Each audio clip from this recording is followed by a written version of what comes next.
Creature Commandos Episode 3 shows that this is in fact connected to a larger DC universe. But at the same time, it kinda loses focus of its goal. We're gonna unpack everything that went right in this episode, as well as everything that went wrong, and make sure to stick around as we're gonna talk about some of the larger DCU connections that you may have missed. And just starting off with what went well, I think the action in this show I do think is good. I wouldn't say it's great, but overall I think the tone of this episode I did enjoy a little bit more. I liked the background of GI Robot. I thought that was pretty cool to see and it was a little bit different than what I was expecting. But I will say I did like how it connected to the larger DCU. That was really nice to see and I do like how they're setting up other characters in this show because it's a connected universe. It's to take place in the same time period. I like that they're showing it. I like GI Robot. I think he's fun. Yeah, every time the dude's on screen, he's wanting to kill Nazis. I don't like Nazis. I don't know anyone that does. So I just think that that's funny that, he was created for the sole purpose of annihilating them. So of course, every time he's on, he's going to want to just do that. I like his command that, he was with, and I like the fact that he saves them all so they become brothers. But the flashback thing again, that could either be done really well and serve the story, or it's done okay and it doesn't really progress the story along. And here, I think sadly it suffers from that. I like Alan. I think that dude, anything he does is great. And I like hearing his voice in different things, and I like trying to guess and see if maybe that's him. The cast, as I said before, I mean, the cast is amazing, but I just, with this 18-minute episode, as soon as I saw the runtime, I was like, damn, well, how much, and we spent, I want to say maybe 75% of that with flashbacks of, GI Robot, which again, I enjoy. He's an enjoyable character. There's this scene, like, we get a lot of his backstory where he gets sold to like a collector. And I really like that because I had no idea where they were going with that. He ends up in a Nazi like rally. And as soon as I saw that damn swastika, I was like, oh, they're fucked. And sure enough, he kind of That even was really smiles, funny. which is weird as hell to see a robot smile. As soon as he saw that, I think he thought what I thought, which is fucking hilarious. As soon as I saw it, I was like, they're all dead. Everyone in that room is dead. And he gets up and he fucking goes to town. I thought that was really funny. The humor in one and two didn't really land it for me, but here it did. I just thought it was he's his comedic timing is fucking perfect. I didn't notice too much humor in this episode. I guess it was kind of just GI Robot being GI Robot. But other than that, I don't think there was too much humor. But that's what I mean. Like GI Yeah, Robot being GI Robot, I think is funny. When true. he talks, his actions, the look, like they kind of do like a very C3PO thing. Like, when they zoom in on him, he's either like sad or depressed or like not not feeling it, or he's, dead happy inside and he's smiling. I love that. And then we come back to the present day, and I didn't really care for any of that. I mean, we were trying to get back to the princess. They were, saving the two girls, and the whole time, and I know that what I said is weird because I'm like, I don't like flashbacks, but while I was in the flashback, I was enjoying. I was laughing. I was having a good time. I thought the action was good. But then when we get to the present day, I'm just like, it's okay. Yeah, I'm a little opposite. I did enjoy the flashback. I wish they were a little bit more to the point because I wanted to, or just have a longer episode. Because I mean, this picks up directly where episode two left off. So why is this just not a movie? It doesn't feel episodic. It should have just been a movie. But Maybe our minds will change when it's all released and we can binge it. I hope so. And I it's just really like, do. maybe watching it that way, it feels more connected. Because I agree with Yeah, you. The way the episodes end, you're like, fuck, I gotta wait a week. I'll get into that in a second. But for the things that I don't like, I think while the action's good, it's too graphic with the violence in a way that it just doesn't make sense. Like a bullet is not gonna like blast someone's hand off or like tear like a giant hole that exposes all their guts. Depends I what kind of depends on the what kind caliber of of gun, yeah. but from the ones that were used, It and doesn't, the proximity too. yeah, it doesn't I make any I, I didn't sense. mind. I didn't mind the because it's James Gunn, and Yeah, I know it's just I know that's the reason. It's just for me, that's just I've never been a huge fan of it. I think I can only think of one example where it did work, and that's just in Invincible. But other than that, I didn't think it fit too well here. And the flashbacks ruin the pacing a little bit because they go from flashback, present day, keep going back and forth. And while it worked the first time, if we stayed in the flashback, I would have been much more okay with it.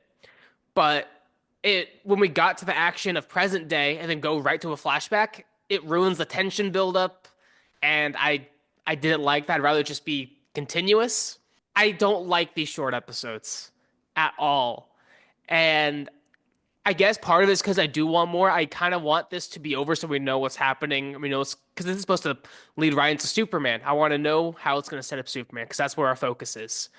And I just waiting week by week is just for 15-minute, 20-minute episodes. Just I don't how like many it. episodes are there? 7. Damn, We're damn, that's a almost lot. halfway done. But as we did say before, it was really cool seeing larger DCU connections. I mean, while GI Robot was serving in the military, we saw Sergeant Rock, which was pretty cool because I did like his short when they were doing the new 52 for DC's animated movies. His short I thought was pretty fun, and I like seeing him again here. Don't necessarily think he's gonna come back, maybe for like some cameo appearances, but it was cool to see that they at least acknowledge that he exists. I think And he's been cast. yeah, Isn't he was he in? Daniel Craig? I haven't I think checked. Daniel. I think Daniel Craig is playing him. Oh, didn't you double check that? Do you know what he's gonna appear in? No, no clue. Fair enough. He's probably gonna be in just another flashback. But then probably the biggest one was Alan Tudyk's third role, where GI Robot is the inspiration for the Metal Men, which are rumored to be in Superman. And I do like how they set that up here and give a little bit of an origin tease for the Metal Man. I like that. That was pretty cool, but I could have skipped it. I don't think I need to see that here since the episodes are so short. I that was one of the scenes I could have cut. While albeit super cool, I we could have just had it be in the Metal Man stuff. I agree. Yeah, I'm looking at it right now, and he's to play Sergeant Rock. Okay. Um, it's probably going to be in a GI Robot spin-off movie, or it I has to be it's, within that era. it has to be. Um, I do I care? Not really, but no. I don't run DC, so we'll see. I get what Griff's saying. I don't care about the way they're showing the DC extended universe because I don't. I love Daniel Craig. I think he's a great actor. He's my favorite James Bond. I don't care about Sergeant Rock. I don't understand why we've seen Themyscira. We saw it in episode 1 and 2. We even saw the Amazons post for a picture, which I thought was the stupidest fucking thing. Well, there's a rumor that wasn't actually the Amazons, but there's zero proof for that yet. Yeah, I mean, thus far it's the Amazon. So Yeah. my issue with that is, okay, Themyscira exists. Great. You're talking about lore, you're talking about DC extended universe, et cetera, et cetera. It's been greenlit, and they're gonna do a Paradise Lost TV show. It's I'm not saying the show's not gonna be good.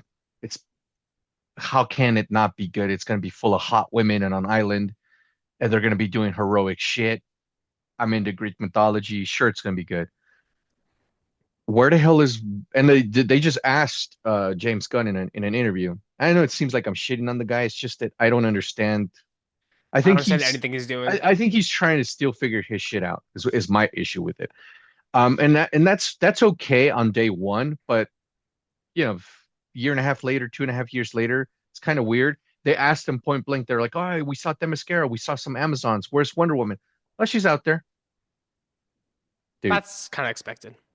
Yeah, but I mean, I didn't expect for him to say, "Oh, Aiza Gonzalez is going to be our new Wonder Woman." I didn't expect that shit. I just expected something a little smarter than, "Oh, she's out there. We know she's out there, dickhead. We know that Batman's out there." But and then they asked him, they're like, "Okay, so how, where are we at on these projects?" And he's like, his answer, I just fucking wanted it. He was like, we've got other stuff that people do not expect before those. And I'm like, why the fuck? Are we? And again, I don't hate Creature Commandos. Yes, I know who the Bride of Frankenstein is. Yes, we all know who Weasel is because we all saw the Suicide Squad. But man, I mean, The next it's episode, we get just a Weasel backstory. it's fuck. It's an odd story. It's an odd take, and I get it. He was very successful with Guardians of the Galaxy, and before you guys get on here, you're like, yeah, the Guardians of the Galaxy are awesome. 90% of you guys didn't know who the fuck the Guardians of the Galaxy was. It's kind of like RDJ now and Iron Man. Everyone like you say Iron Man, everyone knows who he is, but 20 years ago, no one knew who the fuck Iron Man was. No one knew. I knew dudes that are geeks that were like, yeah, I mean, he's one of the like lamer Avengers. Now he's like the head of the team. But I guess that's what he's hoping for. He's like, I'm gonna, get a couple of strange characters that nobody fucking knows and turn them into something really cool. Hopefully that's the case. But I'm still wondering, seeing Sergeant Rock and shit like that, like name drop Diana, name drop Bruce Wayne. Where the fuck is Wayne Enterprises? Where is, and I know we're gonna get LexCorp, and he promised we're gonna get a proper Lex Luthor because Jesse Eisenberg. For all you guys call me a Snyder bro, fuck. Griff knows this. My biggest complaint about BVS is fucking Jesse Eisenberg as Lex Luthor. That kid was essentially Jim Carrey's The Riddler. That was not Lex Luthor. I that wasn't Doomsday. There's all kinds of shit that we don't agree with Snyder on.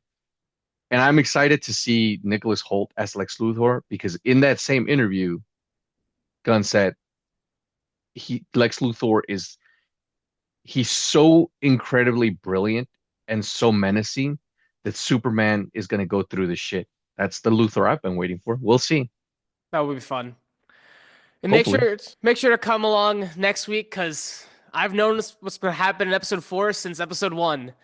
I know for sure, and I hate it, and I cannot wait to talk about it. James Gunn has been saying that he wants to do shit so different from, let's not say Snyderverse, from what's been done with DC. There's a couple of things that he's doing. It's basically walking down the same damn path. Yeah, pretty much. Thank you guys so much for watching. Please let us know in the comments what you thought about episode 3 of Creature Commandos. Leave a like and please do subscribe. And if you enjoyed this video, go check out our first 2 reviews for Creature Commandos.